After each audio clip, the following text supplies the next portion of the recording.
السلام عليكم. اليوم وصفتنا مكسيكانو. في عنا هون نص كيلو صدر، طبعا انا غاسلته ومنظفته. في عندي هون حبتين بصل، قرنين فلفلة حمراء، قرنين فلفلة خضراء، وسن توم واحد. في عنا هون شوية ذرة، فيكن تضيفوا كمان فطر، طبعا اختياري. هاي مكونات وصفتي اليوم.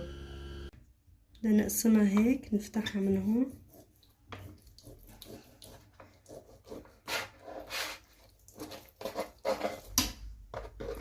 هيك صاروا شقفتين. هلا رح نفرمهم هيك عشكل هيك شرحات طولية. وهيك بعد ما فرمت الخضرة وهون قطعت اللحمة بهالشكل هاي، هيك عبارة عن شرحات، لا رفيعة كتير ولا سميكة كتير. هون فلفلة والسن الثوم والبصل والذرة طبعا مسلوق هذا. هون عندي الليمونة بدي ابرشها واعصرها كمان، وعندي زيت نباتي، وهون التوابل.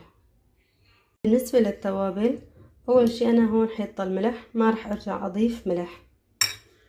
عندي هون معلقة كبيرة طبعا فلفل احمر حطيت، وعندي معلقة صغيرة مليانة كاري، والباقي كله نص معلقة صغيرة، نص بهاي نص معلقة. شايفين؟ عندي فلفل اسود، عندي كركم، وعندي فلفل ابيض، وعندي زنجبيل، وهون عندي كمان رشة هيل، شوية قرفة، شوية كزبرة، اوريجانو، بيقولوا لها كمان زعتر اخضر او زعتر البري. هاي هي التوابل المكسيكانو. هيك خلطت البهارات كلها مع بعضها قبل ما اضيفها على اللحمة. وبدي ابرش حبة هالليمونة هاي. قبل ما ابرشها طبعا غسلتها كتير منيح. هلا وقت بدكم تبرشوا الليمونة حاولوا ما توصلوا للابيض، لانه البياض بيعطي طعم تمر للحمة. خدوا بس الصفار، القشر الخارجية بس. بالنسبة للتوابل انا اخذت نص الكمية، حركتهم كلهم بالصحن واخذت نص الكمية بس.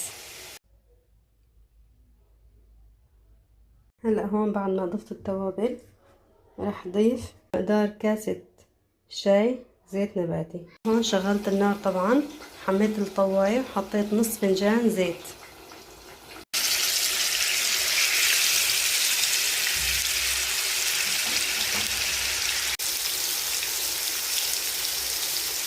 ما تحركون لياخدوا وجه، ترجعوا تقلبون. هيك استوت من تحت. هلا رح نبلش نقلب فيها.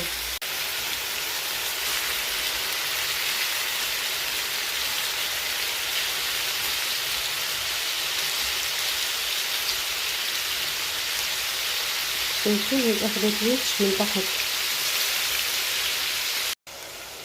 هون بعد ما استوت معي اللحمة بدي اضيف الليمون، عصير الليمون.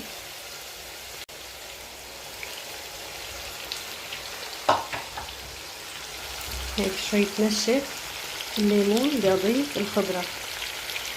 هلا رح بلش احط الخضرة فوقها. بصل طبعا اول شي،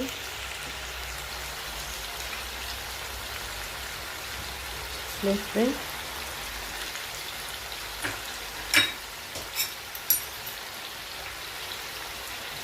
الفلفل الأحمر،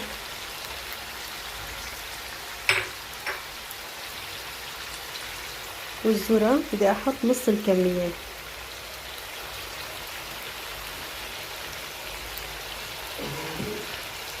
هيك كافي.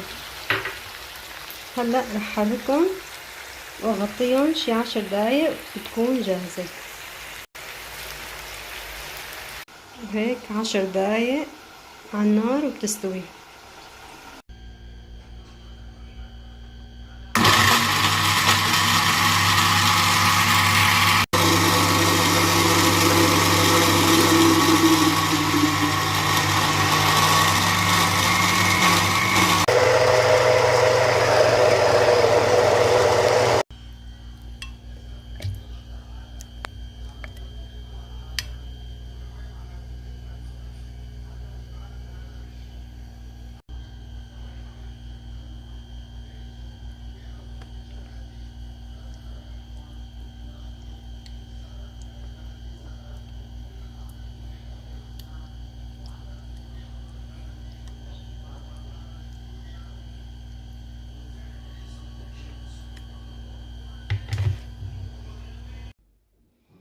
وهاي الشكل النهائي للطبخة.